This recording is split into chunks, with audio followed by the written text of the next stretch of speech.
Fabi is choosing flavors, right? Rook takes f6, fails, and knight takes g4. Sjugirov is like, I've seen enough. I can't even take it anymore. I'm just going to resign. There was no moves. Rook takes f6, knight g4 was a fork. If you move the rook anywhere else, g2 falls. What a game. Fabi looking fresh and looking like the man to beat right now, looking like the man who may be making the finals and seeing who joins them between Nakamura and Magsudlu. e4 played. Sjugirov is thinking about what to do and thinking right after this game of chess, he's going to go back to his game of where in the world is Carmen Sandiego, which is why he's got that map behind him, and he's been mapping it out very closely, really tracking Carmen Sandiego's footsteps. She was in Brazil, right? Now she's in London, right? Suddenly, Tibet. What's happening? Anyway. All of a sudden, she's in for a one night in Bangkok, you know, and she accidentally gets on a chess video. You know, who knows? Carmen Sandiego, she has been wild and sassy. We will say that from the very beginning of her life. All right, g4 is played. Hope everyone's having fun.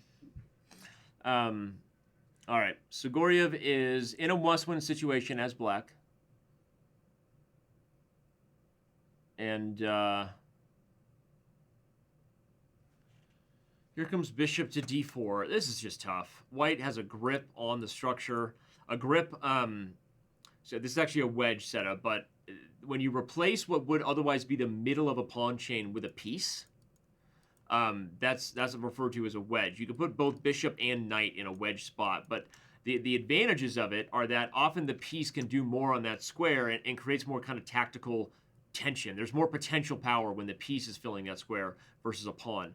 The risk, obviously, is when you don't have a pawn here, as you see e5 is potentially weak. So that's the balance of what's happened here. In exchange for the extra pawn, Fabi had to break his perfect chain, but should be a good position for white. I expect him to just play bishop d4. And no, he's still keeping the option of a knight, because the advantage of the knight there, if you can get the knight there, is a knight hits c6, e6, all these things, right? So the perfect piece for a wedge is normally a knight, because the knight is the only piece that actually thrives in the blockade. Right? Other pieces are temporarily choose blockades for defensive reasons. Maybe there's tactical power where you can bust open the blockade. The knight actually thrives in the blockade, right? Because of its ability to spy over the enemy. So Fabi keeping his options open, not just committing the bishop there. Respect. Respect. Five-head Fabi, as he's now nicknamed. By me forevermore. I just did it. I just gave a nickname. Five-head Fabi. You're welcome. Knight takes a5 is the reason queen to b7 doesn't work.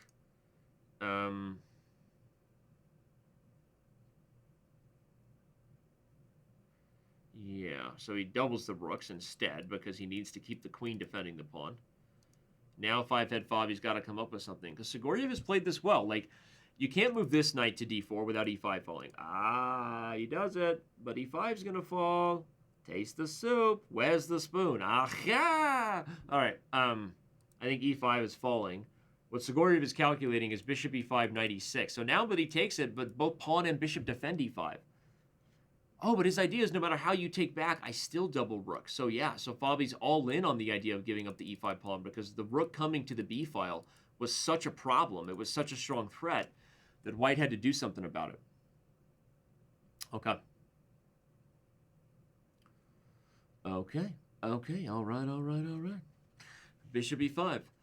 Sjugirov is right back in this one. We said he has to win as black. Not many people talk about that as a thing that they tried and it worked against Fabiano Caruana, but this is a dynamic position. You've got the bishop pair, you've got the b file. This is not the point is this is not a close your eyes and I get a draw position if you're Caruana. That's the point, right? It's just not it's not an easy one to draw. I haven't been drinking water in like 3 hours.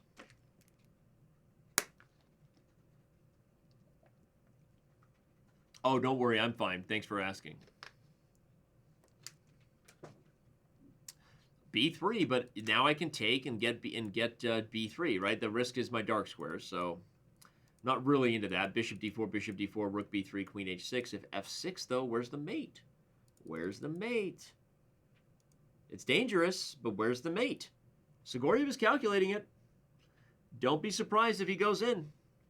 If he goes, here we go. We're going to find out. Bishop d4.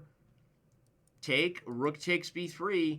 Fabi's all in on the dark squares. You got a mate. Otherwise, black might be better in the endgame. Whoa, Fabi gives up on that. Oh, he has bishop f4. That's the other idea. Yeah. Okay, yeah. That's the idea. Fabi has another idea that actually is played just in time. I think Sjugirov missed this. Must have been. Because I was only looking at bishop takes d4 too, but now Fabi gets to gain a tempo and then defend with either rook e3 or rook b1. Wow. Caruana. Tisk, tisk, tisk. So good. Seriously, that was like a trap that he laid. Bishop takes d4 looks like the risk to calculate is this. But he's like, no, black is good. And by the way, we were right. The computer likes it. But the trick was Fabi takes with the pawn, which you didn't see coming because you have this tempo. What a move.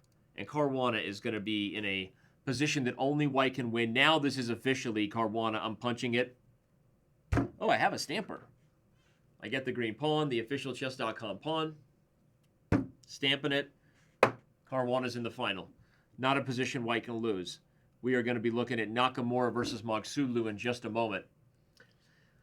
And I can't wait. Five-head Fabi does it again. Thanks for everybody that's with us today. We're having fun.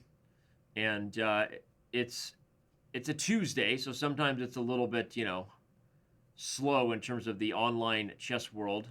But we've had some of the best chess today I remember in a long time. This has been a really, really great event. And Caruana has been leading the way from start to finish as far as seems to be on form Fabi. Fabi's on form right now. Look at that. He's just calling his bluff.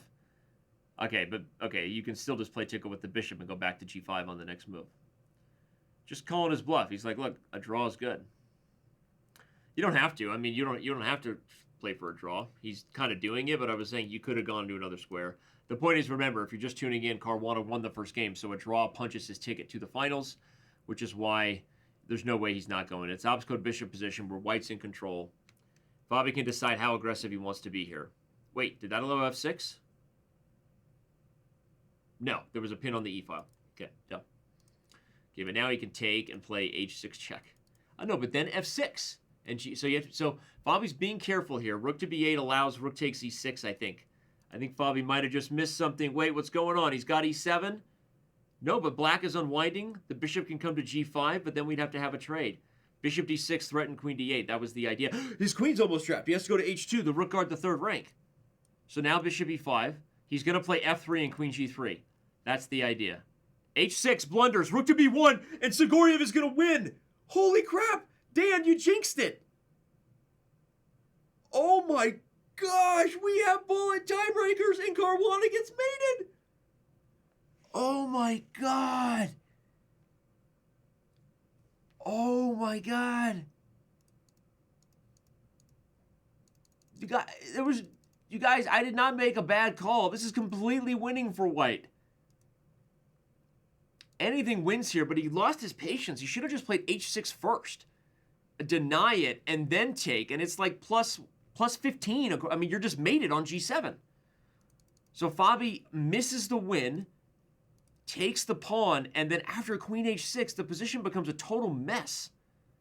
I mean, Fabi still should not have lost. There's no way that white should lose this game.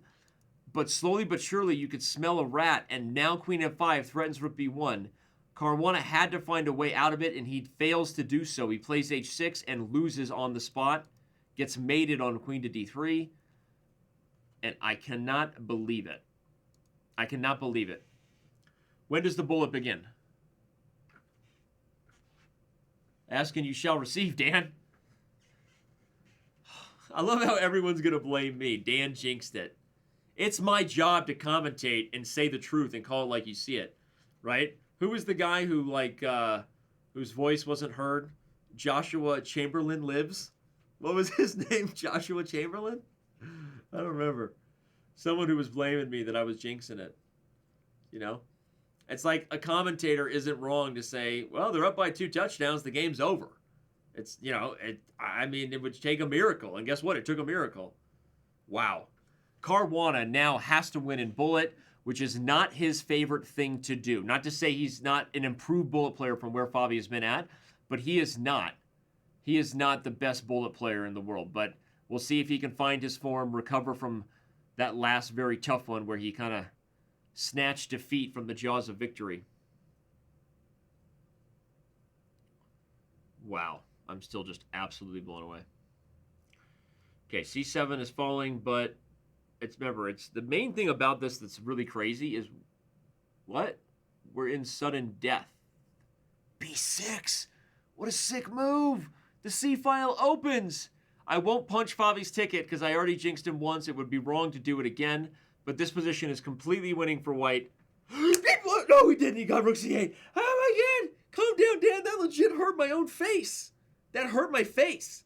I smacked my own face. Queen 8.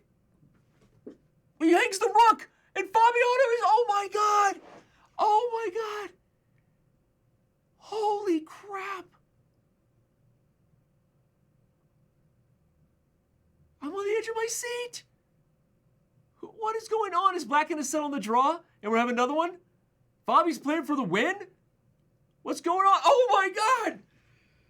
Holy crap, the drama is so real.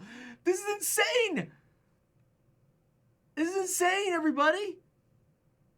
The next game started, but again, Fabi blundered his rook. I can't show you because the next game's going. Oh my god. I'm going to let the players tell me what's going to happen on this one. I'm not going to predict anything. I'm just going to be like, well, now I'm not allowed to say that the eval bar says +10. I'm not allowed to do what I would do anyway. It's not my fault. Dragon Andre on YouTube, or whoever I saw on Gollin, Diamond Member on Chess TV, saying Dan jinxed it again. You jinxed it.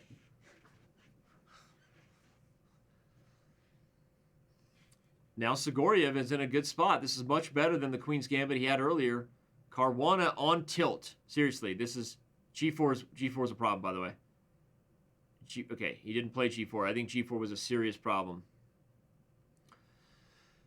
Oh,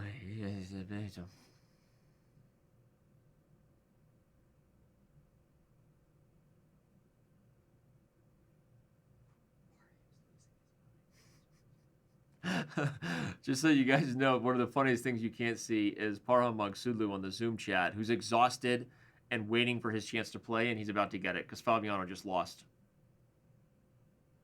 He just gave the mating net, and he only has 18 seconds. There's no way to deal with the f7. Unflippin' believable that Caruana is not competing in the final. I'm absolutely blown away. I'm absolutely blown away that Fabiano Caruana's day does not end in him playing in the final, given how well he played.